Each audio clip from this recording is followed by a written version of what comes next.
نور على مر الزمان تألقا وأضاء للدنيا الحمد لله وحده والصلاة والسلام على من لا نبي بعده اما بعد. معزز و مکرم سامعین، عید کا چاند دیکھنے کے بعد جو رات آتی ہے اس رات کو عید کی رات کہا جاتا ہے. اس کی فضیلت و اہمیت جناب رسول اللہ صلی اللہ علیہ وسلم سے منقول ہے. اس موقع پر مختصراً ہم اسی رات کی فضیلت و عظمت سے متعلق چند باتیں آپ کی خدمت میں پیش کریں گے. جناب رسول اللہ صلی اللہ علیہ وسلم سے اس سے متعلق مختلف روایات ثابت ہیں، منقول ہیں. ایک حدیث میں ہے کہ جس میں جناب رسول اللہ صلی اللہ علیہ وسلم نے فرمایا، روزے کے بارے میں میری امت کو 5 خصوصیتوں سے اللہ پاک نے نوازا ہے، جن میں سے ایک خصوصیت جناب رسول اللہ صلی اللہ علیہ وسلم نے بیان فرمائی کہ جب رمضان کی آخری رات آتی ہے تو اس میں اللہ پاک روزے داروں کی مغفرت فرماتے ہیں. تو حضرات صحابہ نے عرض کیا کہ اللہ کے نبی،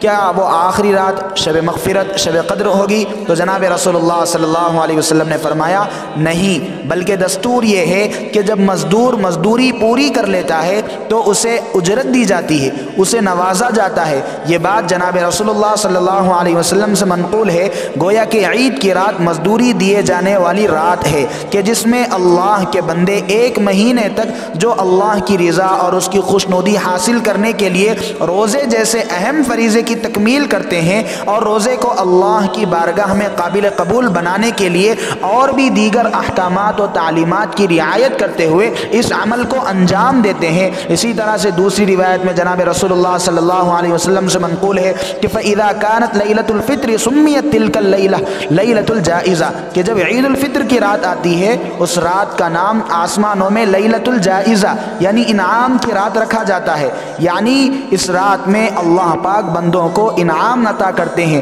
اور ان کی محنتوں کے بدلے میں انہیں صلہ سے نوازتے ہیں. تو عید الفطر کی جو رات ہوتی ہے وہ لیلۃ الجائزہ ہے، یعنی انعام کی رات. اسی طرح ایک اور حدیث میں جو کہ ابن ماجہ شریف میں منقول ہے، اس میں جناب رسول اللہ صلی اللہ علیہ وسلم کا قول ہے کہ من قام لیلۃ العیدین محتسبا للہ لم یمت قلبہ ویوم تموت القلوب،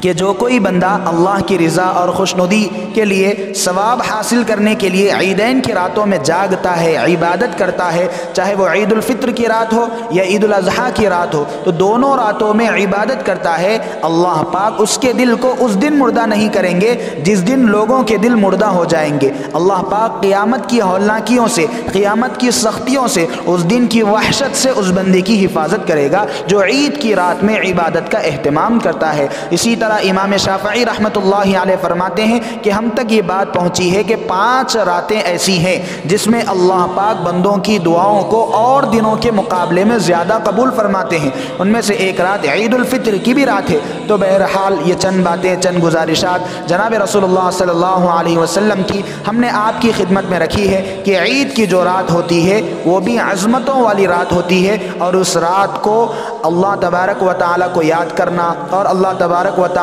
کی طرف سے بندوں کو انعام دیا جانا، اجر دیا جانا، ثواب دیا جانا، صلے سے نوازا جانا، اور جو بندے 1 مہینے تک اللہ پاک کی رضا اور خوشنودی کے لیے جو محنت کیے ہیں، عبادات کو انجام دیے ہیں، اللہ پاک اس عبادات کے نتیجے میں ان کو ثواب سے مالا مال کرتے ہیں. تو یہ رات بھی انہی عظیم راتوں میں سے ہے جس کی ہمیں قدردانی کرنی چاہیے، جس کا ہمیں اہتمام کرنا چاہیے، کیونکہ عام طور پر ہمارے پاس اس رات کا کوئی خاص اہتمام لوگوں میں نہیں دیکھا جاتا ہے. ایک بڑی تعداد آپ کو ایسی مل جائے گی کہ جس کو یہ بات بھی معلوم نہیں ہے کہ عید کی رات بھی مبارک راتوں میں، عبادت کرنے والی راتوں میں سے ہے. اس رات میں بھی دعاؤں کا اہتمام کرنا چاہیے. باقی جس کو جو معلوم ہے وہ بھی بہت سارے اہتمام کرتے ہوں گے، لیکن ہماری ذمہ داری یہ ہے کہ ہم پوری رات نہ صحیح، اگر پوری رات عبادت نہیں کر سکتے تو کم از کم کچھ نہ کچھ عبادت کا اہتمام کریں، اور اللہ پاک سے انعام کو پانے، اجر کو حاصل کرنے اور دعا وغیرہ کا اہتمام کرنے کی التجا کریں.